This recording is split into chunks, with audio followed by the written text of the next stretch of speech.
सूरज और संध्या वेद का एडमिशन करने के लिए स्कूल आते हैं। उसे आज स्केटिंग जो उसके बूट है वो मिलने वाले होते हैं। एक बच्चा आता है और संध्या को पीछे से मम्मा कहकर बुलाता है। तभी संध्या एकदम से चौंक जाती है कि ये बच्चा किसका है। तभी वेद कहता है कि ये मेरी मम्मा है, तुम्हारी नहीं। तभी वहाँ पर एक बच्चा आता है और कहता है कि वंश, तुम्हारी मम्मी पापा तुम्हें ढूंढ रहे हैं। यहाँ पर संध्या और सूरज एकदम से चौंक जाते हैं कि इस बच्चे का नाम वंश है। तभी यहाँ पर सूरज कहता है कि वंश। एकदम से ये नाम सुनकर वो दोनों है हक्के बक्के रह गए। यहाँ पर संध्या के आंखों में आंसू आ जाते हैं वंश का नाम सुनते ही। पर वही दूसरी तरफ अब यह संध्या और सूरज जो सामान मिलने वाला होता है वंश को, मतलब वेद को, कि उसके जो स्कूल में नई एडमिशन हुए हैं वहाँ पर उसे केटिंग के बूट मिलते हैं। यहाँ पर वह वेद कहता है कि मम्मी मुझे दो ना, मैं देखना चाहता हूँ कि मेरी केटिंग के बूट्स कैसे हैं। तभी संध्या मना कर देती है, पर सूरज कहता है कि दे दो ना संध्या जी, क्या होगा, देखने ही तो वाला है। यहाँ पर वंश जो बूट होते हैं वो नीचे फेंक देता है। वहाँ पर वंश आता है और गिर जाता है उस बूट की वजह से। तभी यहाँ पर वेद और वंश में दोनों में लड़ाई लग जाती है और कहते हैं कि एक दूसरे को, अब हम इसी कुल में हैं और रोज़ एक दूसरे से सामना होने वाला है। तभी वंश कहता है कि मैं अब सीधे प्रिंसिपल के पास जाऊंगा और तुम्हारी शिकायत करूंगा। तभी वेद कहता है कि तू क्यों करेगा मेरी शिकायत, मैं भी तेरी शिकायत करने जाऊंगा, देख लेना, तुम मेरी मम्मा पुलिस ऑफिसर है। तभी यहाँ पर वंश कहता है कि तू मुझे जानता नहीं कि मेरी मम्मी पापा कौन है। तभी यहाँ पर दोनों की लड़ाई देखकर संध्या और सूरज दोनों के पास भागते हैं। उन दोनों की लड़ाई एक दूसरे को कहते हैं कि ऐसी लड़ाई नहीं करते, अब तुम दोनों एक ही स्कूल में पढ़ने वाले हो। संध्या भाग कर जाती है, सूरज और संध्या। तभी यहाँ पर वो कहती है, संध्या कहती है कि वंश ये वेद ऐसे नहीं करते बेटा, किसी को ऐसे बुरा भला नहीं करते।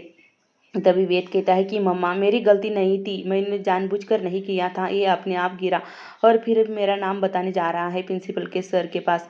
यहाँ पर संध्या देखती है कि यहाँ पर अंकुर और अंकिता भी आए हैं।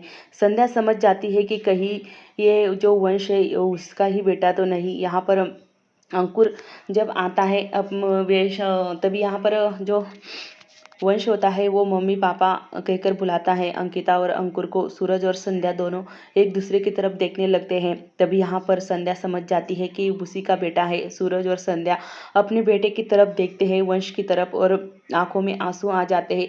तभी यहाँ पर अंकुर आता है और कहता है कि हम जिन्हें पहचानते नहीं है बेटा, उनके साथ कभी बात नहीं करना। यहाँ पर वेद को वो अपने पास बुलाते हैं, वंश को अपने पास बुलाते हैं और कहते हैं कि चलो हमें यहाँ से जाना होगा, इन लोगों से हमारा कोई रिश्ता नहीं है, हम इन्हें पहचानते नहीं है और ऐसे लोगों से बात नहीं करते। ये सुनकर संध्या और सूरज के पैरों तले ज़मीन खिसक जाती है। तभी यहाँ पर ये खुद का बेटी को मिलने से मना कर रहे हैं। यहाँ पर जब संध्या अपने भाई की तरफ देखती है तो वो कुछ नहीं कहती है, बस वंश को वो अपने पास बुलाते हैं और कहते हैं कि हमें यहाँ से चलना होगा, चलो वंश यहाँ से।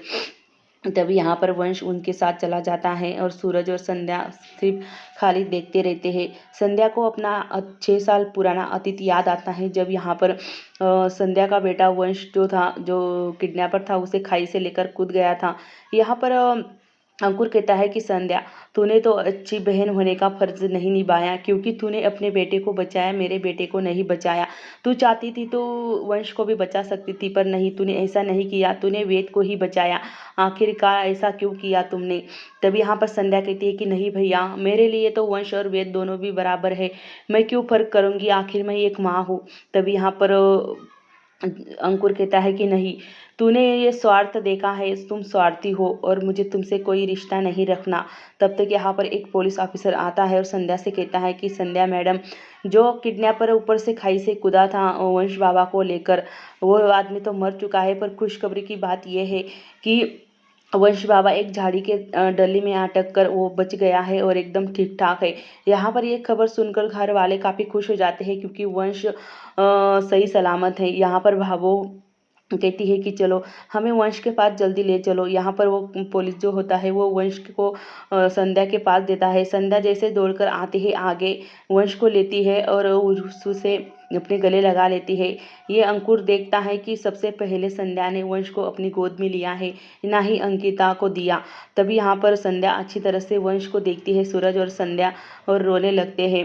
अंकिता एक तरफ खड़ी होकर ये सब कुछ देख रही होती है। तभी यहाँ पर संध्या अंकिता के पास दे देती है, कहती है कि भाभी लो आपका बेटा। तभी यहाँ पर अंकुर कहता है कि देख लिया संध्या, मैंने सबसे पहले अंकिता लेने वाली थी बच्चा को, फिर तुमने क्यों लिया? और तुम यही करती रहोगी, तुम हमेशा ही इस पे अपना हक जताती रहोगी। तो मैं आज तुम्हें कह देता हूँ कि आज से तुम्हारा और मेरा रिश्ता हमेशा हमेशा के लिए टूट गया। मैं आज से तुम्हें पहचानता नहीं, ना ही तुम मुझे पहचानो। अब मैं मेरे बेटे को लेकर हमेशा के लिए चली जाऊंगी। कभी भी तुम अपना बच्चा हमसे छीन सकती हो, तुम लोग स्वार्थी हो। तभी संध्या कहती है कि नहीं भैया, आप ऐसा नहीं कर सकते।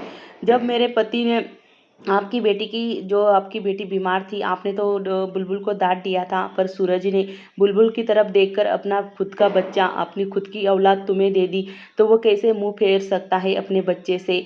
दूसरे के बच्चे से इतना प्यार करता है तो अपने बच्चे से क्यों नहीं करेगा? और सूरज तुम्हारे जैसा स्वार्थी नहीं है, तुम बहुत स्वार्थी हो। हमारा बच्चा होते हुए भी हमसे अलग कर रहे हो हमेशा के लिए। तब यहाँ पर अंकुर कहता है कि हाँ, मैंने कानूनी कागज कर लिए हैं, अब इस बच्चे पे आपका कोई हक नहीं है, और आज से मैं आपसे सबसे रिश्ता तोड़ना जा रहा हूँ। यहाँ पर संध्या और सूरज को इसी बात का धक्का लगता है कि उसका खुद का भाई इतना गद्दार निकला, क्योंकि उसका खुद के बेटे को लेकर वो यहाँ से हमेशा हमेशा के लिए जा रहा है उससे रिश्ता तोड़कर। संध्या कहती है कि हाँ, तुझे रिश्ता तोड़ना है तो तोड़ दे, पर मेरे बेटे से हमें अलग मत कर। यहाँ पर संध्या अंकुर और अंकिता दोनों यहाँ से चले जाते हैं संध्या से अपना बच्चा लेकर। जैसे ही यहाँ पर संध्या देखती है कि सूरज जो संध्या को रोकता है, कहता है कि नहीं संध्या जी, हमने एक बार जो फैसला ले लिया है वो कभी पलट नहीं सकता, जाने दो उन्हें अपना बच्चा लेकर। यहाँ पर अतीत से बाहर आती है संध्या, आंखों में आंसू। यहाँ पर घर पहुँचते ही आंगन में ही सूरज संध्या से कहता है कि संध्या जी, घर में ये बात किसी को ना पता चले। जब यहाँ पर वेद आता है और सबसे कहता है कि दादा दादी, मेरा एडमिशन हो चुका है, मेरे जो परी और मिश्री दीदी कहाँ है, मुझे उन्हें खुशखबरी सुनानी है।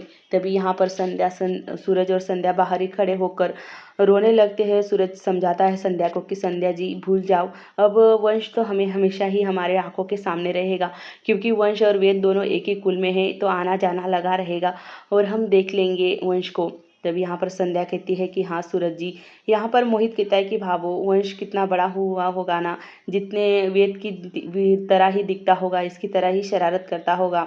यहाँ पर भावो कहती है कि हाँ छोरा, मेरा पोता मैं जब हजारों के भीड़ में भी होगा तब भी ना पहचान पाऊंगी, इतना सा था। तभी यहाँ पर अंकुर जी ने हमसे उन्हें अलग कर दिया है और कभी मिलने ना दिया, ना जाने कहाँ लेकर गया होगा मेरे पोते को। तभी वंश यहाँ पर आता है और अपने दादाजी से 1 रुपया मांगता है, कहता है कि मुझे 1 रुपया चाहिए बाबा साहब। तभी यहाँ पर सूरज कहता है कि चलो संध्या जी, अब घर के अंदर चलो।